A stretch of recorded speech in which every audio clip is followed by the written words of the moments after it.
So you'll see where a lot of like the labels and stuff that we look at actually came from this. So a couple of things. One, this is from 2008, and I giggled this morning because I was like, oh, most of y'all were either born or almost being born, like in 2008. So we look at the prompt, and we're looking at the prompt, and for our stable wording, we have like background information, right? So we have stuff to get the context and stuff about the speaker or the situation. For this one, it doesn't necessarily have that. So a couple of things. If we were to get this today, what it does have is it does have purpose in there. But what it doesn't have is it doesn't really have any background on Barry or on the 1918 flu epidemic. Honestly, I don't think we will ever see anything again related to anything close to a COVID topic, right? 1918 flu epidemic, when COVID was happening, they were comparing it to that epidemic when that came out. It's also called the Spanish flu. So that's why I don't think we will ever see anything related to this topic, but there are a lot of things in here that I like. So you'll see the National Math and Science Initiative above. It's an organization, a nonprofit organization that gives funding to underserved, at-risk schools to where they had money to bring like consultants in to teach their kids like on a Saturday, like a couple of times throughout the year. And so these lessons are meant to like break down, but this is my favorite because it breaks it down so well. The first time that I gave this passage was my first year teaching AP Lang, so like 13 years ago. And when I gave it, I started reading like the responses, and I was like, ooh, they don't understand the passage at all.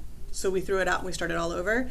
So I like this because I think it's going to help you when we go back after this week. We're going to go back to purpose for like Obama and Thatcher. So we'll break it up first.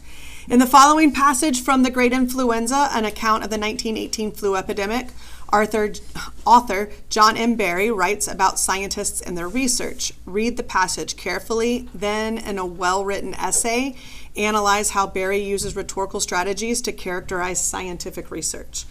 So a couple of things that we get confused on. It's an account, so this is a book, right? And we are seeing a lot more passages from books rather than like speeches. But I think what's interesting about this one is this is an account. So this is like the rhetorical situation of the people that is the focus of the book, right? So that's what's happening during the time, but he writes about scientists and their research. So that is the focus. So I had somebody in the last couple of classes be like, I don't even understand the prompt because it talks about like the flu epidemic, but the passage isn't about the flu epidemic, it's about scientists. So if sometimes the situation and the focus can be the same thing, but when we get this much information, we need to really kind of double check and see what it means. Okay, still has our purpose in there. So where does our purpose start? Where does our task start? Analyze, yep.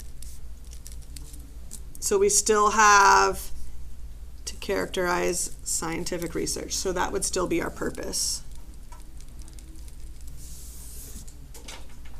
All right. When we work through this, we won't write complete sentences. We can just do bullet points. And what we're building is we're building our ability to write analysis after this. So when I have like 2 questions, and a lot of them have like multiple questions within like one question. So what I like to do is I like to kind of divide it in half so I can focus one question on one side and the other question on the other. All right, when we're looking at what assumptions can be made about scientific research. So what is an assumption? What is like assuming? Don't give me the definition that my dad told me. It's hard work.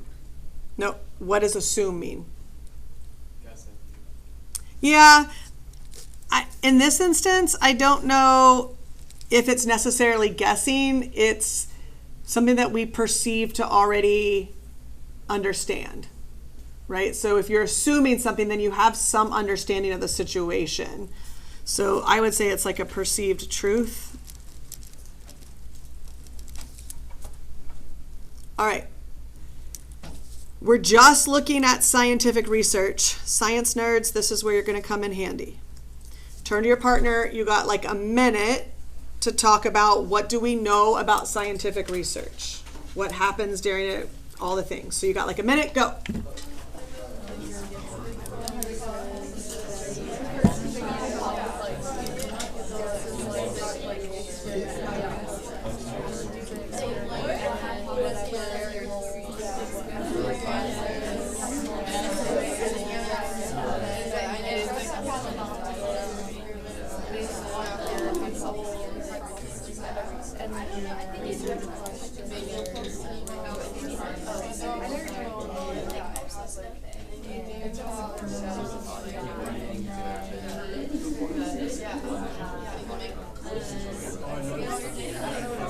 You see if the little numbers were going so small.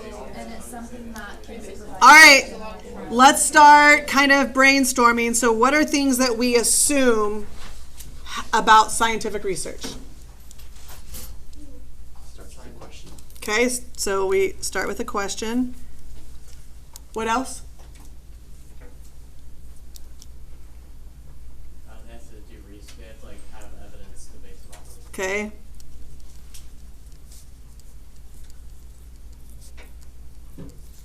All right, what else?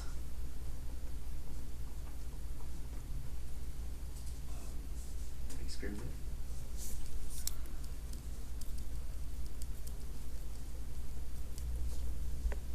They form a conclusion.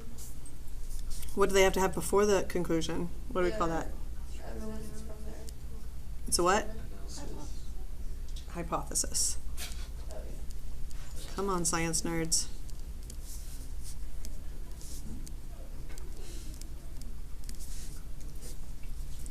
It is still your question, but we're going to lead it into like trying to use the language of science when we're doing this. All right, what else? If we're talking about experiments, tell me a little bit more about that. What's that process like? Multiple different trials. Yep, There can be negative results. yep.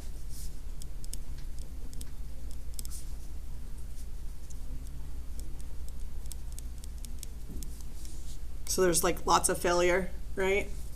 There's usually a cost, like something to compare it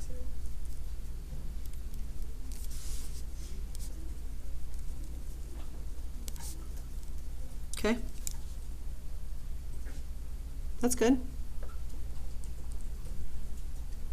All right, so look at the other side. I like how we look at it first of like, what do we know about scientific research? Now let's put it in the situation of an epidemic.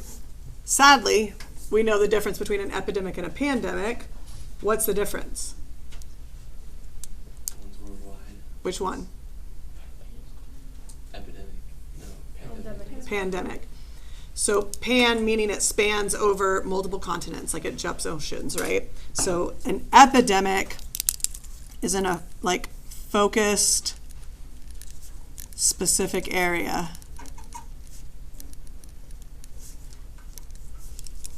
Pandemic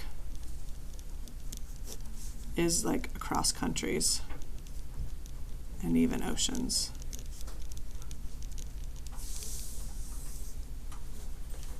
All right, so turn to your partner, and we can use the stuff on the left, but what changes with scientific research during an epidemic?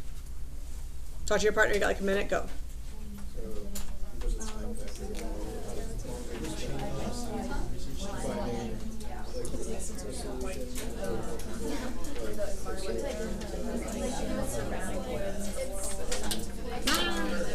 I got it. You're fine. Like around the world, and then I and just how it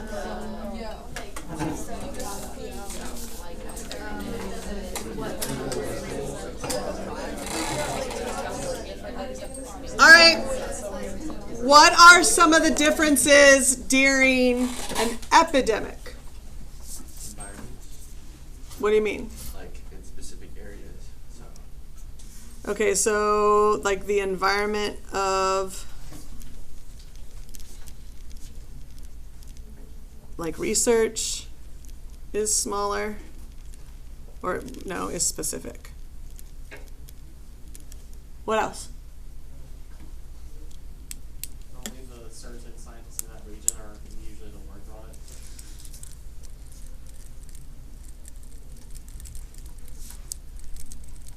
Okay. What else?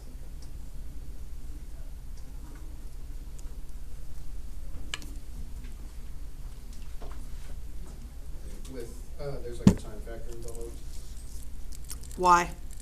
Like the longer you spend not finding a solution, the more people get sick.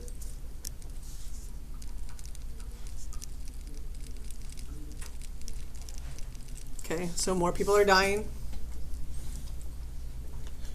So because there is a time factor where on the other one there isn't, what does that also mean now? The budget is different. Okay, the budget what? The budgets are different. Well, yeah, so like this one costs money. This one is lots of money. Because with scientific research, you can work on prior data, right? In an epidemic, it got to an epidemic because what do we not have? Prior data, like a cure for it, right? We don't know any. That's how it got to an epidemic. So that costs a lot of money because now we're having to do everything faster and produce more data quickly. All right, what else? If time is a factor, what happens to the research itself? It gets rushed. Well, that's the time factor, yep. So when research gets rushed, It Well- could be like lower quality. okay, so it could be, Inaccurate. yeah. So it could be lower quality, it can be inaccurate. So compare failure in like regular scientific research to failure in scientific research during an epidemic. More or less in an epidemic? More failure.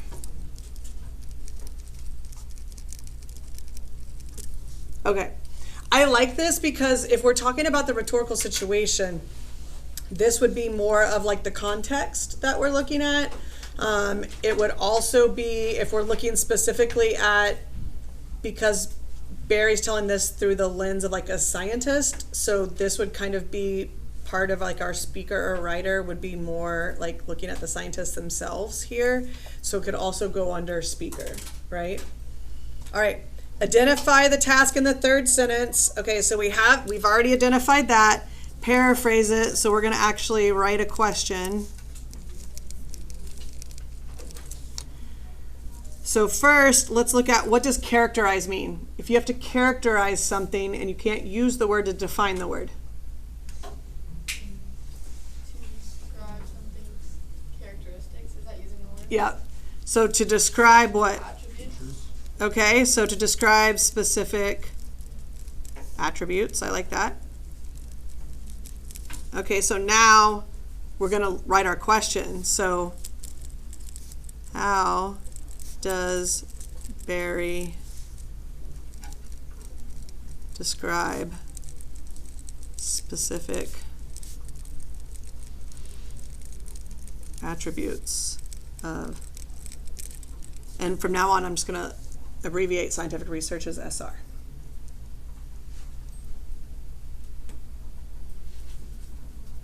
Good? All right, that's all I got for you today. We will pick this back up